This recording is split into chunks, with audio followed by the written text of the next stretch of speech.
anniversary of the Pulwama attack, the attack in which 40 soldiers of the CRPF were martyred in 2019.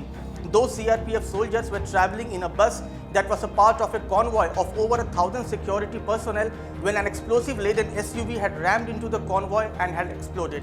That was the deadliest terror attack witnessed in 3 decades of Kashmir's insurgency. And after some time, Pakistan's Jaish-e-Mohammed had claimed responsibility for that attack. In the wake of this, India's defence forces were given a free hand by the Prime Minister to decide the intensity, timing and scale of a retaliatory operation. Following this, the Indian Air Force had launched Operation Bandar in a surprise attack to avenge the martyrdom of those CRPF personnel. In this video, we take a look at this operation by the Indian Air Force that had destroyed the camps of those terrorists by crossing the LOC. But before that, don't forget to like, share and subscribe to One India. One day after Pulwama, Prime Minister Narendra Modi had called for a Cabinet Committee of Security meeting to take stock of the event and see what should be done.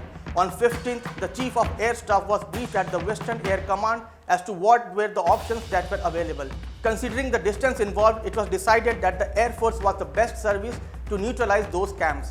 The name of the operation was decided Bandar to perhaps avoid any suspicion and to evoke a sense of routine affair just in case the info would have leaked somehow. The Indian Air Force on February 26 targeted the Balakot-based Jaish-e-Mohammed terror camp in Khyber Pakhtunkhwa province of Pakistan.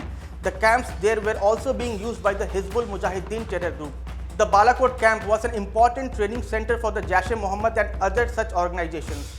Situated on the Kunhar River, the Balakot camp offered possibility of aquatic training to terrorists and housed hundreds of such terrorists. The camp, 20 kilometers from the Balakot town, was used for battle inoculation and its trainers were ex-officers of the Pakistan Army. Several inspirational lectures were delivered here by the Jaish-e-Mohammed founder and terror mastermind Masood Azhar and other terrorist leaders on several occasions. Once the target was identified, more intelligence was picked up on what all could be the designated points of impact in those targets. Geographically, Balakot is more than 50 kilometers beyond LOC. So, the first question was which fighter jets to use for this mission. At that stage, Mirage was the only fighter aircraft that was able to carry both Spice and Crystal Maze missiles that would have been able to give a much larger standoff range.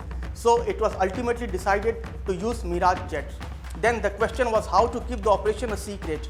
In order to maintain the secrecy, nothing was put on hold at all. The idea that was being floated around to maintain normalcy was that nothing was being planned by any of the forces.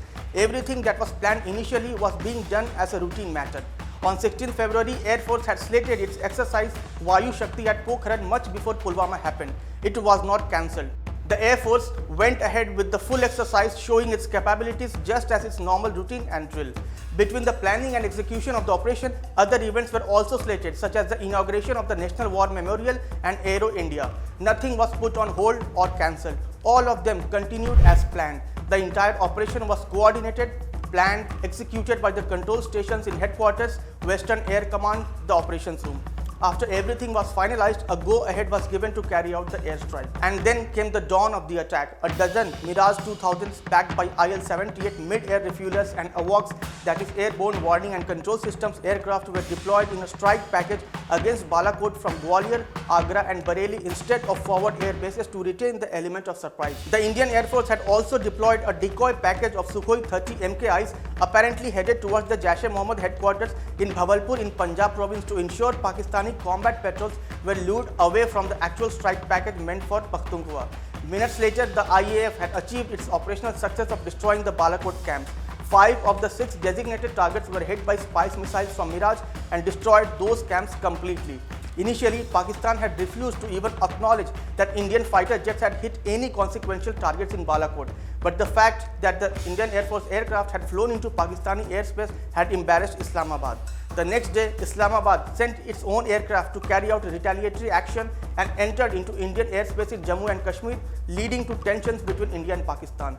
A dogfight between the two air forces broke out.